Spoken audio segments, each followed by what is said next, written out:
เมื่อบวชภิกษุใหม่ได้วันที่12มื้อนี้วันศุกร์ที่9 10 11 12เป็นวันจันทร์เนาะแม่นบ่วะฮะบ่ก็สั่งรักว่าตอนเป็นวันที่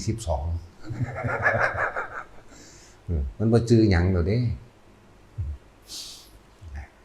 เตรียมตัวเขี่ยวเข็นกันเองเด้อบักนาแลฝ่ามือเด้มึงบักนี่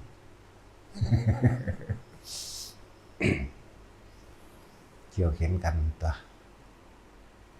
ทั้งให้ไปเฮ็ดเวียกเด้เขี่ยวตัวยังมาแล่งกับพ่อให้หลวงพี่ปวกกับบูองค์ดำนี่งูดำจะพูดแน่ให้การบวชมันก็เป็นของเฮ็ดได้ยากอยู่ดอก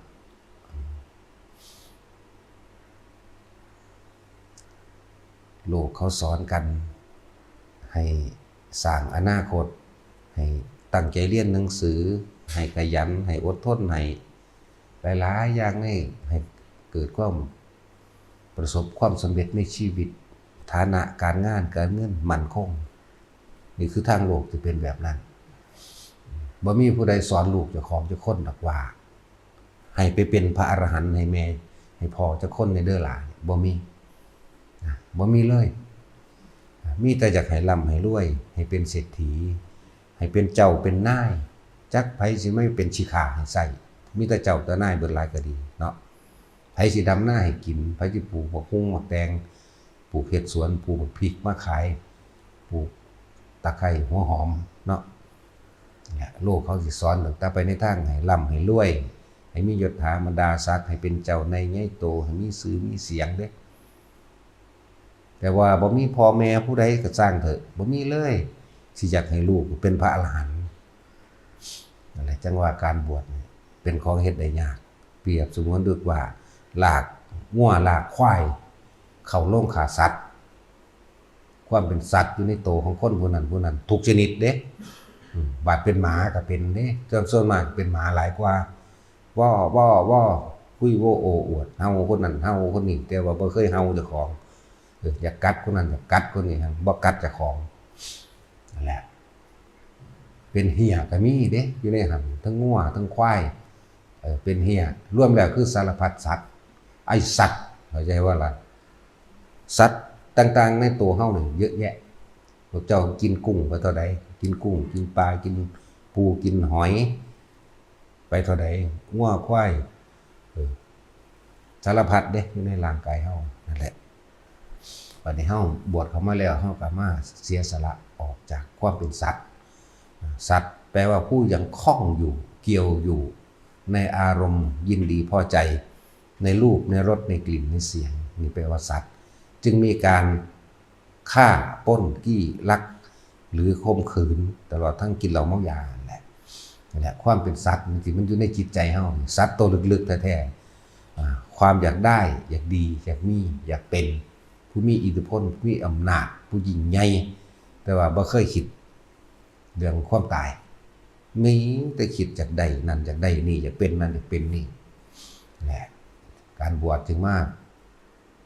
สละความเป็นสัตว์อยู่ในหัวใจนี่อยู่ในความรู้สึกของเฮานี่คิดเบิ่งดีๆเด้ออย่าว่าเจ้าของประเสริฐโหดเหี้ยมที่สุดกับคนนี่แหละกับสัตว์มนุษย์นี่แหละจักว่าโหดเหี้ยมที่สุดเวลากี้ปูก็ถิ่มลงไฟเลยกี้กบกี้เขียดกี้หอยมันหังบ่มีตีนบ่มีมือแลนถิ่มลงเน็กมันไว้น้ำเลือดของมันนั่นน่ะขาวๆฟดขึ้นมากินปลาดิบกินกุ้งดิบกินหอยดิบก็กินสัตว์ดิบๆก็กินงัวกินควายดิบๆก็กินแม่นบ่ล่ะแล้วถ้าลองมีอูฐอยู่ในเฮาเนี่ยก็ก้อยอูฐแน่ก้อยมาลายแน่เนาะกินเบิดเด้เสืออยู่น้ำปลาก็อยากเบิดก็ว่าคนเอามากินแม่นบ่ล่ะเก้งกวางเสือหมูปลากระทิ่งแหลกกินเบิดนั่นแหละอย่าคิดว่าจะของประเสริฐและเสือนักบวชก็จังมาคอยสละออกจากความ เห็นแก่ตัวจากความเป็นสัตว์เอาสัตว์ออกจากใจเฮาเอาสัตว์ออกสัตว์แปลว่าผู้ข้องเกี่ยวอยู่ในความอยากได้ดีอยากมีอยากเป็นสละออกเบิดเลยความโลภนั่นแหละความโลภนั่นแหละสัตว์อีกเลยนี่มันสารพัดสัตว์โลภก็อยู่ในสัตว์มนุษย์โกรธก็อยู่ในสัตว์มนุษย์หลงก็อยู่ในสัตว์มนุษย์อย่าคิดว่าเจ้าของประเสริฐนั่นแหละพระพุทธเจ้าจึงมีหนทางให้พวกเขาออกจากความเป็นสัตว์หนทางโลกเขาว่าพระนี่สอนให้ย่ำอยู่กับที่มันบ่ดีบ่เขาเจ้ามาฝึกหัดปฏิบัติตนเองเขาเจ้ามาบวชมันจังบ่ได้ออกไปแย่งเมียมึงเด้สัตว์ดีบ่ดีพระอยู่ในนี่ซึกออกไปแย่งเอาเมียมึงหั่นสำหรับผู้แย่ก็มาแย่งเมียมึงนี่แย่งงานมึงแย่งเงินมึงดีบ่ดีไปเกเรกินเหล้าเมายาติดยาบงยาบ้าปล้นมึงเด้สัตว์ฆ่าลูกเมียมึงเด้สัตว์ยังสั่นแล้วอย่าแย่มาเด้บ่ได้สนไผเด้นั่นแหละว่าสอนไปแต่แนวทางที่บ่สร้างสรรค์บ่เจริญว่าซั่นเจริญโดยการไปฆ่าเงินฆ่ามึงนี่บ่เจริญโดยการไปแย่งเอาเมียมึงนี่บ่โดยการไปแย่งอาชีพการงานการเงินมึงนี่บ่บางที่เขาออกไปติดยาทั้งไปปล้นกี้ขามึงนี่บ่นั่นเห็นบ่ล่ะมึงสิดีเลิศประเสริฐซะใดมึงยังไปแย่งเมียคนอื่นอยู่บักห่ายังไปหาแย่งเงินแย่งงานผู้นั้นผู้นี้อิจฉาริษยาคนนั้นคนนี้อยู่นี่มันเข้าสู่หนทางการฝึกตนเพื่อให้เขาถึงความประเสริฐมนุษย์เป็นแปลว่าผู้ฝึกตนใดเข้าสู่หนทางอันประเสริฐใดเนี่ยประเสริฐคือเป็นผู้มีคุณต่อโลกต่อบุคคลต่อสัตว์ต่างๆสร้างสาธารณกุศลสาธารณประโยชน์ให้กับบุคคลสัตว์สิ่งของใดนี่คือผู้ประเสริฐต้องประเสริฐไปด้วยคุณธรรมคุณคือสร้างอันใดที่มันเป็นประโยชน์ต่อมนุษย์และสัตว์ธรรมคือตามความเป็นจริงสร้างไปตามความเป็นจริงโดยบ่เบียดเบียนโดยบ่ทำลายผู้ใดให้เสียชีวิตและทรัพย์สินไปและความประเสริฐของสัตว์เหล่านี้ลอกคาบสัตว์ออกสัตว์โลภสัตว์โกรธสัตว์หลงในตัวเองเขาค่อยๆลอกออกผู้ใดเป็นโสดาก็ลอกคราบสัตว์ออกไป 25%ผู้ใดเป็นพระสกิทาคามีความเป็นสัตว์เหลืออยู่ 50%ผู้ใดเป็นอนาคามีเหลือ 25%ผู้ใดพ้นจากสิ่งทั้งหลายทั้งปวงบ่มีความเป็นสัตว์บ่เป็นหยังพอบ่เป็นอีหยังอีกบ่เป็นอีหยังเสียเลยที่เขาเจ้าใช้ชื่อว่าเป็นพระอรหันต์แปลว่าผู้วางมือจากสิ่งทั้งหลายทั้งปวงอรหัตตะจึงเรียกว่าอรหัตตผลว่างมือออกจากสิ่งทั้งหลายทั้งปวงอย่าแย่มากได้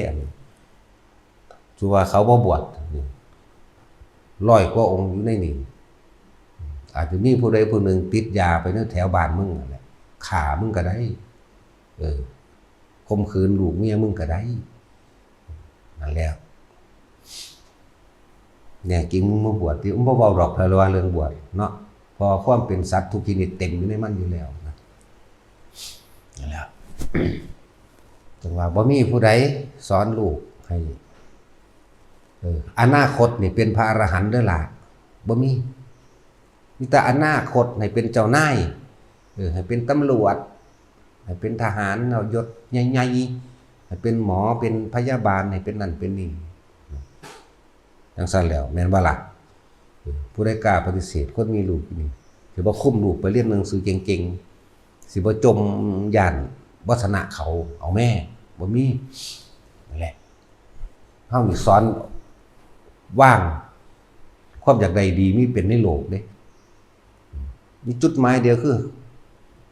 บ่มาเกิดอีกบ่มาแย่งเงินแย่งงานแย่งผัวแย่งเมียกับไผอีกมีจุดหมายเดียวนี้เท่านั้นเด้บ่มาแย่งขี้ดินขี้ดอนไผอีกบ่มาแย่งเลือกสวนไรหน้าบ่แย่งป่าอ้อยบ่มาแย่งกินเหล้ากับไผอีกบ่มาแย่งฆ่าสัตว์กับไผบ่มาตัวผู้ใดอีกเฮาสอนจุดเดียวคือเข้าสู่นิพพานอย่างเดียวเด้นั่นแหละอนาคตคือพวกเฮานี่ทำลายอนาคตทั้งโลกคือบ่อยากได้หยังบ่อยากเป็นหยังเอาสมบัติจักรพรรดิอันยิ่งใหญ่มาให้เฮา บ่ได้มีค่าเสียดเสียวอีหยังกับเฮาเลยเด้นะมันบ่ฮู้จักฮอดจักรพรรดิพุ่นซ้ำอันเศรษฐีมหาเศรษฐีหรือเป็นกษัตริย์ครองโลกนั้นยังบ่ได้สนใจตัวนั้นเลยบ่มีค่าทอขี้กระเทอะน้ำลายซ้ำนั่นแหละว่าอนาคตมันสิไปไสอนาคตแต่ละคนพวกเฮาคิดเบิ่งดีๆนี่อนาคตเจ้าของอยู่ไสเท่านั้นแหละเป็นเจ้าเป็นนายก็ไปคดไปโกงคนไปคดไปโกงไปร่ำไปรวยนั่นอนาคตสูงสุดของแต่ละคนคือตายบ่มีผู้ใดตัวนี้ได้เลยบ่มีผู้ใดรอดพ้นจากความป่วยความเจ็บและความตายเลยเกิดแล้วที่จะไม่แก่ไม่เจ็บไม่ป่วยไม่ตายไม่มีนี่คืออนาคตพวกเฮาฮู้อนาคตอยู่แล้วเป็นเฮาคือว่าสลัดเห็นความเป็นสัตว์อยู่ในตัวเองเอาสัตว์ทุกชนิดอยู่ในตัวเฮาออกให้มันได้อยู่ในจิตใจเฮาออกให้มันได้เฮาเห็นโทษแห่งความโลภนั่นแหละเว้ยอยากได้ดีอยากมีอยากเป็นเฮ็ดให้ฆ่าก็ได้ทั้งคนและสัตว์ลักปล้นจี้ก็ได้ทั้งคนและสัตว์ประพฤติผิดในกามบังคับข่มขืนใจข่มขืนกายก็ได้โกหกทำให้ผู้อื่นเสียชีวิตและทรัพย์สินก็ได้กินเหล้าก็ได้ให้ผู้อื่นกินก็ได้ทำให้ตัวเองเสียสติก็ได้หรือเล่ห์เหลี่ยมให้ผู้อื่นเสียสติก็ได้เพื่อให้ได้มาในสิ่งที่ตัวเองหวังความโลภสัตว์โลภนั่นแหละจังว่าพวกเขาสิสละสิ่งทั้งหลายเหล่านี้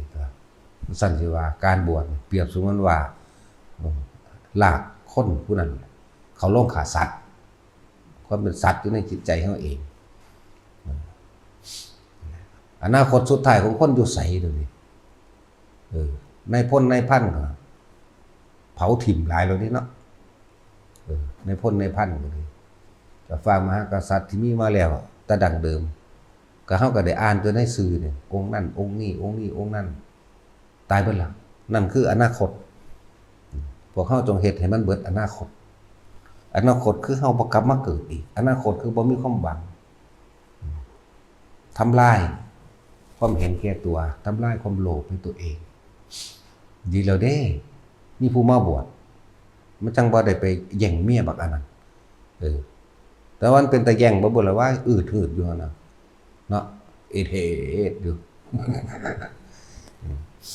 นั่นแล้วอย่ามาแย่เด้เฮาบวชโดยพระธรรมเฮาบวชโดยพระวินัยเฮาบวชโดยภาวะเฮาเห็นความจริงของทุกชีวิตสรรพสัตว์ที่มีความเกิดแล้วต้องแก่ต้องเจ็บต้องตายเป็นธรรมดาเฮาบวชโดยพระธรรมอันนี้ที่จะหนีพ้นความตายไม่มีเฮาบวชเพราะว่าเฮาเห็นหนทางแห่งการดับทุกข์หนทางแห่งการหมดความเวียนว่ายตายเกิดหยุดการเวียนว่ายตายเกิดหนทางแห่งอริยสัจหนทางแห่งพระนิพพานเฮาบวชเพราะว่าอันนี้เด้เฮาไม่ได้บวชนำคนผู้สิศรัทธาหรือบ่ศรัทธาบ่ได้สนใจเหมือนกันนั่นแหละว่าเฮาเห็นหนทางแล้วนี่ความจริงสัตว์ทั้งหลายที่จะไม่กลับมาเกิดอีกอวิชชายะเตเววะอเสสะวิราคะนิโรธาสังขารนิโรโธสัตว์ทั้งหลายเมื่อหยุดความคิดปรุงแต่งแสวงหาในความอยากได้อยากดีอยากมีอยากเป็นอารมณ์ย่อมเกิดขึ้นไม่ได้นั่นแหละเป็นหนทางแห่งการดับทุกข์จากการเวียนว่ายแต่เกิดหยุดที่จิตของเขาเองหยุดที่กิริยาของจิตคืออาการคิดนั่นแหละคือกิริยาของจิตโดยการทำฌานมั่งทำสมาธิมั่งนั่นตัวนี้ตั้งหากข้างบนทั้งตัวนี้แล้วก็เขาเห็นความจริงของสัตว์ทั้งหลายที่เวียนว่ายตายเกิดเป็นทุกข์อยู่ล่ำไปเพราะความไม่รู้นั่นแหละทำให้คิดปรุงแต่งในความอยากได้อยากดีอยากมีอยากเป็นจึงดิ้นรนแสวงหาก็เกิดการทำร้ายซึ่งกันและกันเก็บไว้เป็นอารมณ์แห่งความรู้สึกพอใจมั่งไม่พอใจมั่งนี่สัตว์ทั้งหลายมันเกิดแบบนี้ผู้ที่พ้นจากความเป็นสัตว์คือบ่คิดผู้ที่คิดยังเป็นสัตว์นะไปหันเด้นี่แหละทั้งบอกว่ามันดีแล้วบ่มีผู้ใดบรรลุมาแล้วจังมาบวชเด้ก็มีแต่ปุถุชนคนหนาๆนี่แหละเดินทางเข้าสู่ปัญญาชนแน่ปัญญาชนคือเห็นค ความจริงของชีวิตแต่ว่าบ่ทันได้ข้ามโคตรดอกเพราะว่าเห็นแล้วอยู่ที่การฝึกของตนเองมันจึงสิข้ามโคตรได้โคตรของปุถุชนข้ามโคตรแห่งความเป็นสัตว์ฟื้นไปเลยเฮ็ดไปเลยตัวทุกคนมีอนาคตเดียวกันตายทิ้งทั้งหมดไม่เหลือ